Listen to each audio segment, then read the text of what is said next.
আজকে 25 তারিখ 25 মে 2024 প্রায় 5টা নাগাদ আমরা ট্রাফিক অভিযান চালাই। ইনফ্যাক্ট আমরা রোজ ট্রাফিক অভিযান চালাচ্ছি শিববাজার ডিস্ট্রিক্টে। তো 5টা নাগাদ আজকে আমরা যখন স্পিড রাইডার গান নিয়ে বিশালগড় বাইপাস হাইওয়েতে আমরা যখন চেকিং চালাই তখন একটা গাড়ি আসে, যে গাড়ির number TR01BB 0688 Hyundai grand আইটেন news. তো এই গাড়িকে ওভার স্পিড ভায়োলেশনের কারণে এটাকে আটকানো হয়। আটকানোর পর গাড়ির ভেতরে আসছিল 4 জন, তারা মিসবিহেভ করা শুরু করেছে আমাদের স্টাফের সাথে।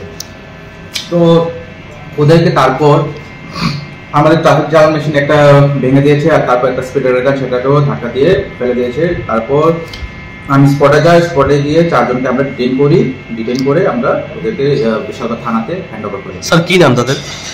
তাদের নাম, একজনের নাম প্রবীর দেবনাথ, শ্রীপদ চক্রবর্তী, পাল সাহা, তপন দেবনাথ। স্যার বাড়ি কোন জায়গায়? তারা সবার বাড়ি রানীবাজার কেসে আনবে। কি গাড়ি ছিল? গাড়ি ছিল হিউন্ডাই গ্র্যান্ড আইটেন নিউজ। স্যার তারা কি আপনাদের কর্মীদের উপর হাত উঠিয়েছিলেন? হ্যাঁ, একজন আমাদের কনস্টেবলের উপর হাত উঠিয়েছিলেন তারা। আর ওঠার পর আমরা তার আগে ডিটেইন করি 4 জন। স্যার আপনাদের তরফ থেকে থানায় কি কোনো মামলা দায়ের করা হয়েছে এখনো পর্যন্ত? আমরা অ্যাকচুয়ালি একটা কমপ্লেন দিয়ে দিয়েছি, তো সেটা ইনভেস্টিগেশন করে হবে।